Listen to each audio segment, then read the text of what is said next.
Assalamu alaikum students. This is Aziz Kajauri, project manager of research and analysis project started by Sindh Education Organization. ये जो project है इसके बारे में जो स्टूडेंट्स थे हमारे ग्रुप्स में जो ऐड थे जो इस प्रोजेक्ट का हिस्सा थे उनके बहुत सारों के जो है ना बहुत सारे सवाल थे कि ये जो प्रोजेक्ट है रिसर्च का या एनालिसिस का क्यों स्टार्ट किया गया है, इसका मकसद क्या है या इसमें हमें क्या करना है, हमारा क्या फ़ायदा है। तो इसलिए आज से हमने सोचा कोई वीडियो प्रेजेंटेशंस बनाकर स्टूडेंट्स को बताया जाए। पहले तो रिसर्च की इंपॉर्टेंस के बारे में बताया जाए, रिसर्च का इंट्रोडक्शन दिया जाए। उसके बाद में उनको ये बताया जाए कि उनको सीखने के लिए इस प्रोजेक्ट में क्या मिलेगा। तो सबसे पहले जो बहुत ही बेसिक सवाल थे उनको हमने कवर किया हुआ है। तो जैसे पहला सवाल ये था कि रिसर्च है क्या, तो हमने कहा कि चार डेफिनेशन थी या चार ऐसे मतलब फॉर्मल या इनफॉर्मल जो डेफिनेशन है वो हमने यहाँ लिखी है, जिसमें जो पहली दो है इनफॉर्मल हैं, जो दूसरी हैं लास्ट लास्ट और सेकंड लास्ट वो अपनी फॉर्मल डेफिनेशन हैं। जिनमें पहले research is a way of finding solutions. कोई भी मसला आ जाता है कहीं भी तो उसका जो हम सॉल्यूशन निकालते हैं वो रिसर्च के थ्रू निकालते हैं। जैसे अभी कोरोना का आउटब्रेक हुआ है तो कोरोना कहाँ से फैला, उसकी मतलब स्ट्रक्चर क्या है, उसके सिम्टम्स क्या हैं, ये पूरी एक रिसर्च होती है इस पर।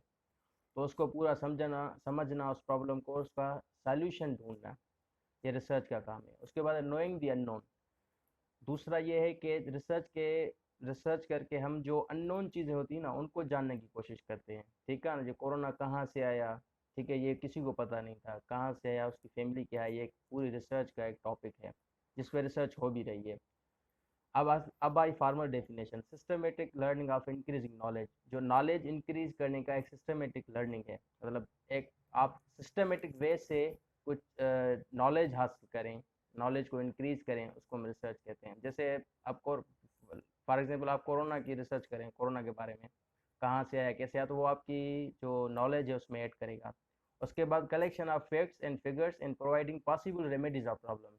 जो प्रॉब्लम आ गए, फॉर एग्जांपल कोरोना का इशू आ गया, उसके बारे में हमने डेटा कलेक्ट की, फैक्ट्स कलेक्ट किए, फिगर्स कलेक्ट किए, उसके बाद सॉल्यूशन, उसका प्रॉब्लम पता चल गया, उसके बाद उसके सॉल्यूशंस क्या हैं, कौन से पॉसिबल रेमेडीज, पॉसिबल सॉल्यूशंस कौन से हैं, वो हमें रिसर्च बताती है। उसके बाद रिसर्च की इम्पोर्टेंस, तो आपको पता है कि रिसर्च की इम्पोर्टेंस, अगर हम कोरोना को एक अपना कोरोना की डेटा कलेक्ट करें या कोरोना का जो प्रॉब्लम है उसको सॉल्व करने के लिए रिसर्च करें, तो आप बताएं ये तो ज़िंदगी और मौत के मतलब इंपॉर्टेंस रखता है, ज़िंदगी और मौत जैसी इंपॉर्टेंस रखता है। क्योंकि जो कोरोना है उसका अगर हमें वैक्सीन मिल गई या उसकी जो रिसर्च है वो कंप्लीट हो गई और हमें वैक्सीन मिल गई या कुछ मिल गया, तो ऐसे समझो कि कोरोना का जो आउटब्रेक है वो ख़त्म हो जाएगा। इस कोरोना के ऊपर ही बहुत सारी चीज़ें आ सकती हैं, बहुत सारी रिसर्च हो सकती हैं। जैसे ये इकनॉमी पर कैसे इम्पेक्ट करता है, वर्ल्ड की इकनॉमी पर कैसे करता है इम्पैक्ट, या दूसरे जो अपना कंट्रीज़ हैं, different different under developing country हैं, उस पर क्या असर हुआ, डेवलप्ड कंट्रीज़ पे क्या हुआ, डेवलपिंग कंट्रीज़ पे असर क्या हुआ, ये पूरा एक रिसर्च का टॉपिक है। तो ये इसकी इम्पोर्टेंस है। अब अदर जो हैं अपनी इम्पोर्टेंसेस, वो ये है कि पहला चांस है, मतलब पहला जो फ़ायदा है वो ये है कि chances of admission in renowned university of Pakistan. Pakistan की जो टॉप यूनिवर्सिटी हैं उनमें आपके एडमिशन के चांसेस बढ़ जाते हैं, क्योंकि जो बड़ी यूनिवर्सिटी होती हैं वो उन स्टूडेंट्स को प्रेफर करती हैं जो रिसर्च फील्ड के हों, जिनकी रिसर्च की हो, कोई किसी बड़े या छोटे टॉपिक में उसका रिसर्च पेपर पब्लिश हो कहीं। उसके बाद admission and scholarship in foreign university, जो फॉरेन यूनिवर्सिटी होती है ना वहाँ इसका जो सॉरी रिसर्च जो होती है उसको बहुत ही उसकी इम्पोर्टेंस है कि भाई जो स्टूडेंट रिसर्च के जिनका बेस है, जिनको रिसर्च का बेस है, तो वो अपना वो उनको प्रेफर करते हैं कि इसको रिसर्च की नॉलेज है और ये कुछ ना कुछ कर सकता है। उसके बाद है job opportunities in research institutes. बहुत सारे रिसर्च इंस्टीट्यूट्स हैं पाकिस्तान में, फॉरेन में, जो रिसर्च करते हैं डिफरेंट। जैसे अभी कोरोना है, कोरोना की कोई ना एक कंपनी होंगी जो इस पर रिसर्च कर रही होंगी कि कोरोना की वैक्सीन कैसे बनाई जाए फॉर एग्जांपल, तो वहाँ भी उसमें भी आपके जॉब अपॉर्चुनिटीज़ वहाँ होती हैं जो रिसर्च वाले बंदे होते हैं उनके।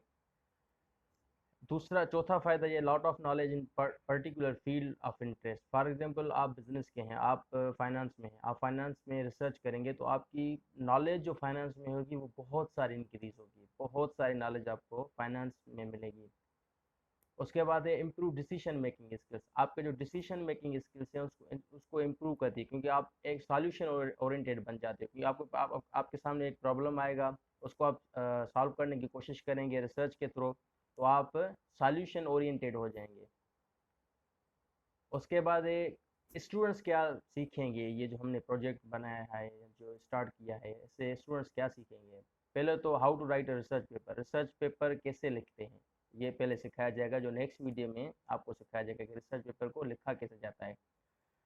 फिर different sites for publication. Research paper लिख लिया आपने, फॉर एग्जांपल आप सीख के लिख लिया, फिर उसको पब्लिश कहाँ करना है।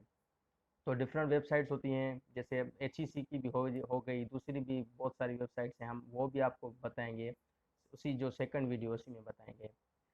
Opportunities in research field. आपको अपॉर्चुनिटीज दिखेंगी रिसर्च फील्ड में कि इसमें कौन कौन सी अपॉर्चुनिटीज है, क्या क्या मतलब अर्निंग कैसे हो सकती है रिसर्च के थ्रू।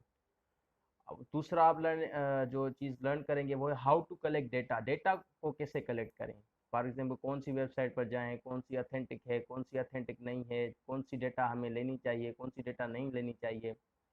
मतलब कौन से सोर्सेज हमारे जो है अथेंटिक हैं, कौन से नॉन अथेंटिक हैं, ये चीज़ें आपको पता चलेंगी। हाउ टू शेप स्किल्स, इसका मतलब है फॉर एग्जांपल आप एक अच्छे राइटर हो, या फाइनेंस आपका अच्छा है, या आप मार्केटिंग में अच्छे हो, आपके जब आप रिसर्च करेंगे जो आपके स्किल्स हैं ना, आप उनको एक शेप दे पाओगे कि भाई मेरे जो ये फाइनेंस के स्किल्स हैं रिसर्च के थ्रू कैसे इम्प्रूव होंगे, मैं इनको कैसे शेप करूं, मैं इनको कैसे बढ़ाऊं, कैसे इंक्रीज करूं। ये भी आप चीज़ सीखेंगे इस रिसर्च एंड एनालिसिस प्रोजेक्ट में। इंशाल्लाह हम फिर नेक्स्ट वीडियो में मिलेंगे, उसमें हम आपको सिखाएंगे कि रिसर्च क्या होती है और डिफरेंट साइट्स आपको बताएंगे।